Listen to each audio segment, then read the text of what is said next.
Bonjour à tous et bienvenue sur la chaîne de Civilian Response. Aujourd'hui, vidéo un peu particulière, on va parler cartographie et informatique. Donc, je vais vous montrer comment faire une carte sur l'ordinateur, que ça soit pour vos plans d'évacuation ou tout simplement pour avoir une carte interactive sur un point bien spécifique. Alors pour ce faire, vous aurez besoin d'un compte Google. Donc, si vous n'en avez pas, je vous recommande de le faire tout de suite. Si vous en avez un, vous vous connectez. Voilà. Une fois de retour dans la barre de recherche Google, vous allez taper My Maps. Donc là, vous cliquez sur le premier lien, My Maps Google. Vous aurez cette fenêtre-là qui va s'afficher. Donc vous cliquez sur Créer une carte. Donc, on crée la carte. Voilà, donc là, vous avez votre carte vierge qui s'affiche. Il n'y a aucune indication. Alors, cette carte-là, vous allez lui donner un nom. Donc dans la fenêtre en haut à gauche, carte sans titre. Vous cliquez sur carte sans titre. Là, vous avez une petite interface qui s'ouvre et vous pouvez renommer votre carte. Donc moi, pour l'exemple, je vais marquer plan d'évacuation. Voilà, et vous pouvez marquer écrire une petite description de cette carte-là. Moi, je vais simplement marquer Civilian Response, enregistrer. Voilà, là, votre carte est nommée. Donc maintenant, on va partir sur un endroit spécifique. Donc moi, j'ai choisi la ville de Daumont. Donc dans la barre de recherche en haut à gauche, vous tapez moi je tape Daumont, vous taperez ce que vous voulez. Voilà, alors je précise que je n'habite pas du tout dans cette ville là, c'est vraiment par hasard parce que j'ai trouvé que la localisation de la ville se prêtait pas mal à une bonne présentation de l'outil pour la vidéo. Donc voilà, vous avez Daumont. Et ce qui est vraiment pas mal dans Google Maps, c'est que vous avez différents visuels de disponibles. Donc vous allez toujours dans la petite fenêtre en haut à gauche, tout en bas, carte de base, vous cliquez sur la petite flèche. Et là, vous avez vos visuels qui s'affichent. Donc moi, j'en ai retenu trois qui sont vraiment utiles. Alors le premier qui est carte. Donc ils appellent ça carte, hein, tout simplement. Donc ça, c'est le visuel que vous retrouvez sur n'importe quelle carte vendue dans le commerce. C'est vraiment classique, hein. Vous avez le plan avec les rues et tout ça. Et au milieu, toujours en haut à gauche, vous cliquez sur satellite. Et là, vous avez une vue bien plus détaillée. Donc en image satellite, vous pouvez voir que ça soit les jardins, les haies, les détails des bâtiments. C'est vraiment pas mal pour se rendre compte de comment est le terrain, surtout si vous n'êtes pas encore allé sur un endroit en particulier lequel vous aimeriez intégrer dans votre plan. Ça peut être vraiment sympa. Et puis le dernier, enfin, c'est l'outil relief. Alors là, c'est sûr que sur la ville de Daumont et dans le département du Val d'Oise, c'est pas un département où il y a vraiment des reliefs importants, mais si vous êtes dans les Pyrénées, en Auvergne, dans des coins comme ça peut être un outil très intéressant. Donc voilà, là vous pouvez voir un peu les reliefs autour de Daumont. Donc, pour la suite de la vidéo, je vais retourner à l'outil satellite. Maintenant, on va voir comment placer des repères. Alors les repères, ça peut être utile pour marquer que ça soit votre domicile, un point stratégique, une pharmacie, un commerce par exemple alimentaire, ou tout simplement votre point de chute. Donc là, on va marquer notre hypothétique domicile. Donc on va choisir au pif l'allée du parc par exemple. On va dire qu'on habite cette maison-là. Donc toujours en haut, en dessous de la barre de recherche, vous avez des petits boutons. Donc là, à côté de la main, vous avez l'icône du repère. Vous cliquez dessus. Vous avez votre curseur. Vous cliquez sur la maison. Et voilà, votre repère est créé. Donc là, vous pouvez le renommer. On va marquer, moi je vais marquer domicile, par exemple. Vous pouvez ajouter une petite description. Et même si vous le souhaitez, une image ou une vidéo de votre domicile ou des alentours. Enregistrer. Et là, vous avez un petit pot de peinture. Vous pouvez cliquer dessus et changer la couleur. Alors moi, je vais mettre du vert. Et vous pouvez aussi changer l'icône. Donc ce qui est vraiment pas mal dans cette interface là, c'est qu'il y a beaucoup d'icônes disponibles. On va essayer de trouver une icône de maison quand même pour le domicile. Donc voilà par exemple, là j'en ai trouvé une. Ok, on a notre icône, notre repère. Et voilà, donc maintenant, quel que soit le niveau de zoom, vous aurez votre repère qui s'affichera en gros. Voilà pour ce qui est des repères. Vous pouvez en ajouter plusieurs, hein. Comme je vous le disais, que ce soit un garage, un commerce alimentaire, une pharmacie, vraiment tout ce qui vous chante. Maintenant, on va voir les zones. Alors les zones, moi personnellement, je les utilise pour délimiter des zones de danger ou des zones importantes telles que des zones commerciales, des endroits où on pourrait trouver de la nourriture, des points stratégiques en fait. C'est vraiment ça l'intérêt de marquer des zones. Alors là, je vois des tours. Bon, je connais pas la ville d'Odemont, je sais pas si c'est des cités, mais bon, pour la vidéo, on va dire que c'est les cités. Donc toujours au même endroit que là où on avait trouvé notre petit bouton repère, juste à côté, vous avez un bouton tracer une ligne. Vous cliquez dessus, ajouter une ligne ou une forme, vous cliquez, et puis là vous commencez à délimiter la zone autour, bah là dans ce cas-ci des tours, hein. Voilà. Et pour finir cette zone, pour la marquer, la faire apparaître, vous allez cliquer sur le premier point euh, de cette zone-là. Donc voilà, là vous avez votre zone qui est créée. Vous pouvez la renommer comme on l'a fait avec le repère. Moi je vais marquer zone sensible, description, présence potentielle.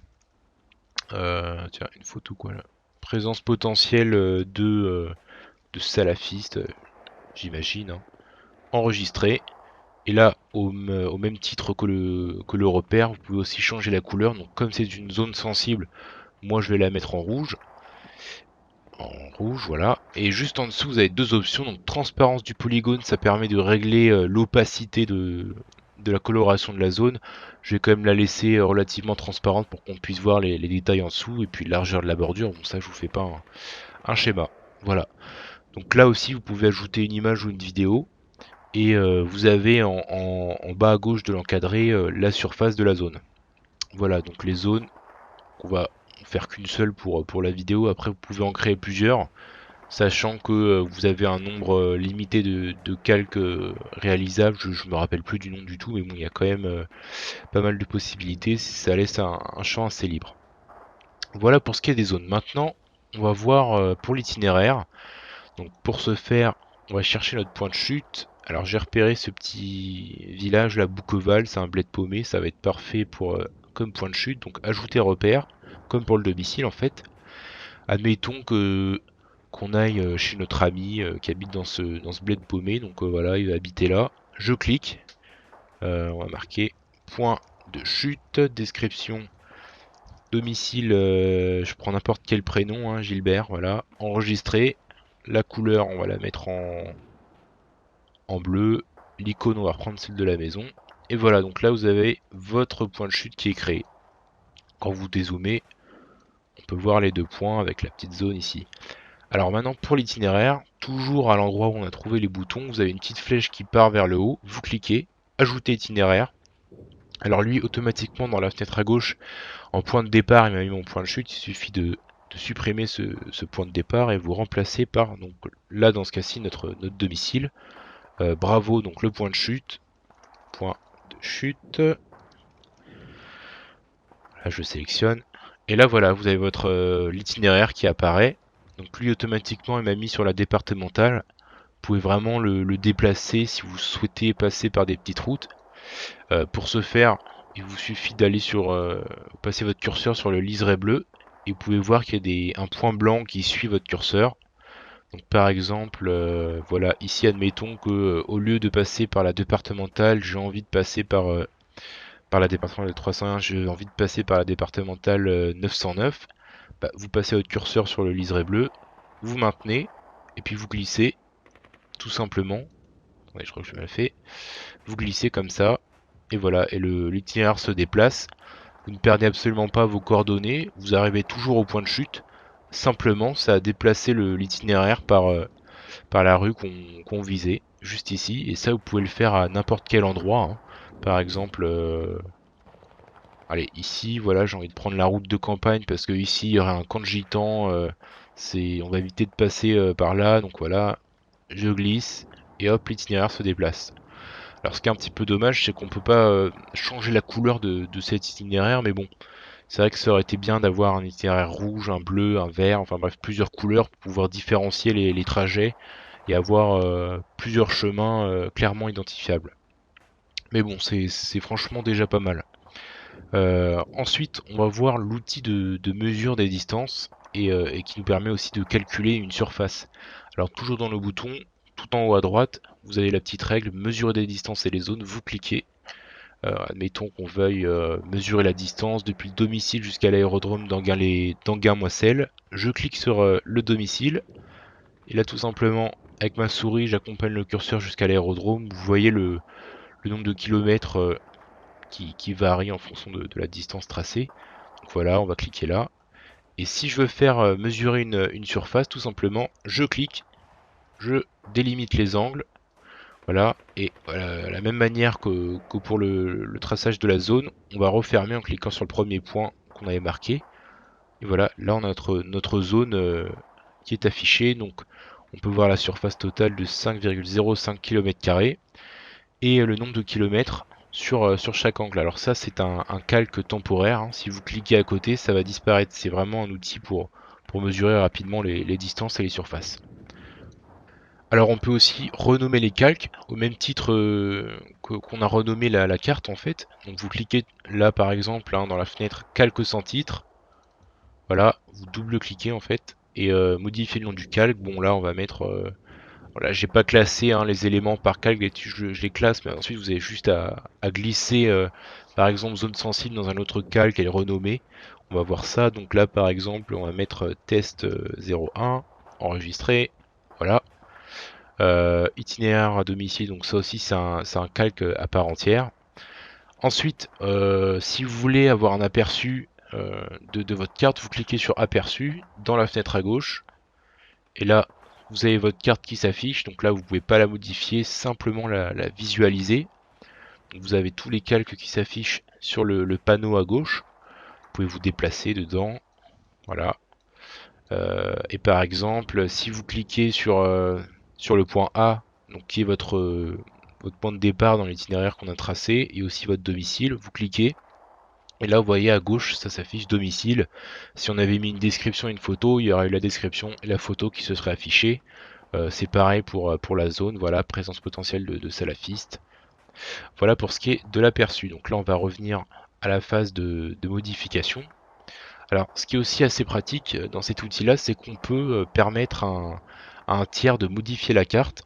Par exemple, admettons que vous ayez une stratégie d'évacuation, de regroupement commune avec un ami ou des amis. Vous pouvez très bien les mettre en administrateur ou en tout cas leur donner accès à la modification de cette carte-là et permettre d'avoir un schéma commun. Chacun peut marquer son domicile et marquer les itinéraires. Alors, pour ce faire, cliquez sur partager. Voilà, donc là vous pouvez marquer inviter des utilisateurs, donc vous marquez leur adresse email, hein. Bon, là j'en ai pas marqué test ami, voilà, gmail.com. Et vous pouvez choisir modification ou seulement lecture. Donc lecture, ils pourront seulement visualiser la carte sans la modifier, et modification, bah, ils pourront la modifier. Voilà, et si vous voulez juste envoyer la carte à n'importe qui sans forcément passer par cet outil d'invitation des utilisateurs, vous pouvez envoyer, partager le lien par les réseaux sociaux, Gmail, enfin comme vous voulez. Voilà pour ce qui est de l'outil de mise en commun et de partage. Je vous parlais tout à l'heure de classer les éléments par calque, donc je vais vous montrer comment on ferait. Alors, pour l'exemple, je vais créer quelques autres repères. Alors, on va faire une pharmacie, hop, pharmacie, enregistrer. Donc là, couleur, on va mettre du bleu. Ah merde, du bleu, voilà. Plus d'icônes. Donc là, il y a un petit signe médical. Hop, voilà. On va imaginer un commerce alimentaire ici. Commerce alimentaire. Voilà. Là, on peut dire qu'il y aurait par ici un hôpital. Hôpital. Hop.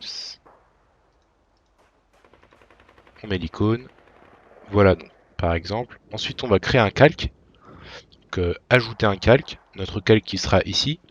Là, on va marquer alimentaire, enregistrer, et il suffit ensuite de faire glisser les éléments dans alimentaire. Donc là, on va retrouver notre commerce alimentaire. Je le prends, je glisse, et vous voyez qu'il se déplace dedans. On peut créer un calque médical. Donc voilà, notre calque est créé, médical, enregistré. On va glisser notre pharmacie et notre hôpital. Et vous pouvez voir que quand on fait un aperçu, tout de suite dans nos calques, on a nos repères qui sont bien placés. Vous pouvez faire que ce soit alimentaire, médical, armurerie, automobile, vraiment tout ce que vous voulez, point de chute, domicile, enfin bon. Ça c'est à vous de voir, mais ça laisse pas mal de possibilités. Et bien voilà, j'espère que cette vidéo vous aura été utile, et puis je vous dis à très bientôt sur Civil Response. Ciao.